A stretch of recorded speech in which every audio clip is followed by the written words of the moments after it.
ملګرو دا مهال زین هاوس کې ولاړ یم. زموږ سره نوزاده محمودزی صاحب هم موجود دی، زموږ سره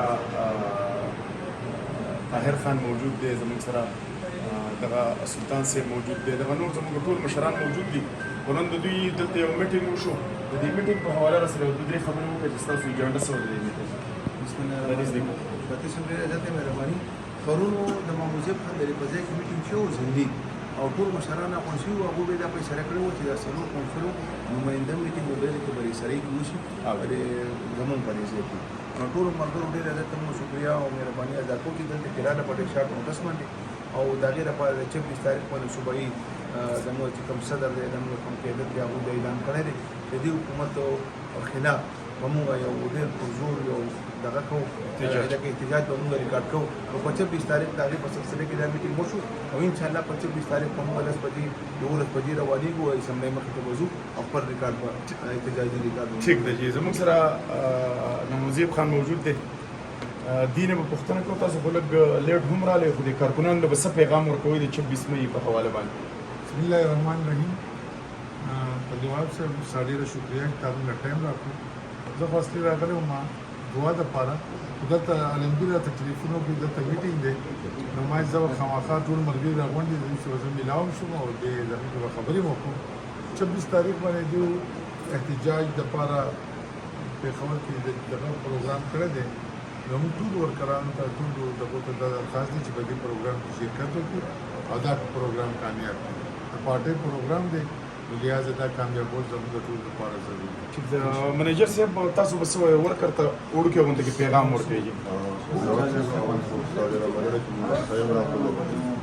دغه هدا پورې کې د سباني یعنې 24 تاریخ په حواله باندې خبره ده چې تاسو سوچ وکړو نو موجوده حکومت یې هغه انتظار طرف ته مهنګایي په زور کور سره پیدایي په زور کور سره لاقانونیت بهر میدان باندې بهر نظام باندې مولوي ده چې عوام ډېر په مشکلاتو کې ډېر تکلیف کې دي.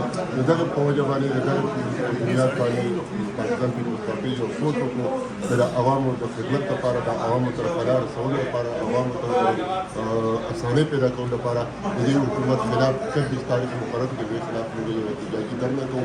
صوبه بچاو مهم هغې لیدونکي ښودو انشاءالله العزیز په دغه سره کې موږ نن راغونډ کېږو چې پرون د ورکړه کې موږ میټینګ دې په نه د څلور کونسلو تعالی مشکل په حواله باندې یو میټینګ ډېر ښایسته میټینګ وکړو تاسو ته نظر او انشاءالله العزیز موږ به کم از کم د تعالی مشکل نه کم از کم د 100 ګڼو قافله د دې صوبه بچاو مهم په حواله باندې د موجوده کف حکومت خلاف دې درنه شرکت ٹھیک ده.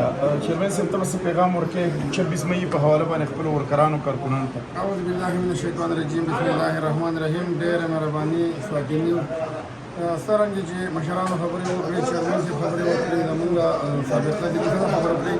دغه شانتې یو وخت راغلی دی چې پاکستان پیپل پارټۍ خو ټول عمر د مفاهمت سیاست کړی دی. اوس چې موږ هم د حالاتو ته ګورو د عوامو سترګې صرف پاکستان پیپل پارټۍ ته دي. په دې صوبه کې چې کوم د کرپشن بازار ګرم دی نو اوس وخت راغلی دی چې پاکستان پیپل پارټۍ راوځي او د خپلې صوبې د پښتونخوا صوبې صوبه بچاو مهم شروع کړي. انشاءالله موږ په 26 تاریخ سره د ګڼو ورکرانو ځو او د اسمبلۍ مخې ته به د خپل صوبایي قیادت مخې ته احتجاجي مظاهره کوو. انشاءالله دا مظاهرې به جاري تر هغه وخته پورې چې د څو پورې دا نااهله حکومت موږ خپل کردار ته نه رسولی. مهرباني. زموږ سره مثال خان صاحب موجود دی، تحصیل انفارمیشن سیکټري دی. مثال خان صاحب د 26 مې په حواله او د ننني میټینګ په حواله به څه وایي تاسو؟ بسم الله الرحمن الرحیم. ډېره مننه. اول شکریه تاسو سترګه باندې دنیا ته وګورئ. نو اول خو تاسو ډېره دا کوئ چې د دې شکریه راکړئ. بل دا چې ملګرو زمانه مخکې خبره وکړه صحیح ده چې خپل منځ کې د هغوی وزیران او امتیاګان په یو بل باندې الزامونه لګوي. بس پارټۍ ته خو یو ګرام هم جوړ شو، هغوی راپاڅېږي نو په چا دا خبرې نه کوي، په خپله باندې کرپشن او په یو بل باندې دا الزامات لګوي. انشاءالله زموږ نننی میټینګ موږ په دغه بنیاد باندې چې موږ د خپل ملګري دا په ګڼ تعداد کې بوځو او دا کوم احتجاج چې زموږ صوبایي صدر اعلان کړی انشاءالله کامیاب. ٹھیک ده جی. مهرباني. احمد خان موجود دی، پی ایس ایف والا پی وائی او والا به څه پیغام ورکوي؟ بس ډاکټر صاحب تاسو ته هم د خبرو مکمل کړه 26 तारीख पर इंशाल्लाह पीआईओ बीएसएफ वाला को बदल तादाद इंशाल्लाह प्रोग्राम کامیابو مهرباني ملګرو تاسو واورېده د دوی تاثرات هم د دوی د مشرانو د دوی د ورکرانو د دوی د کارکونانو واورېده 26 مې باندې ان شاء الله په لایو باندې تاسو ته راځم او تاسو به ګورئ چې دوی څومره خلک پېښور ته بوځي او دا احتجاج څومره کامیاب دی او د دوی په خبرو کې څومره حقیقت دی په لوی الله هم سپارم د الله په امان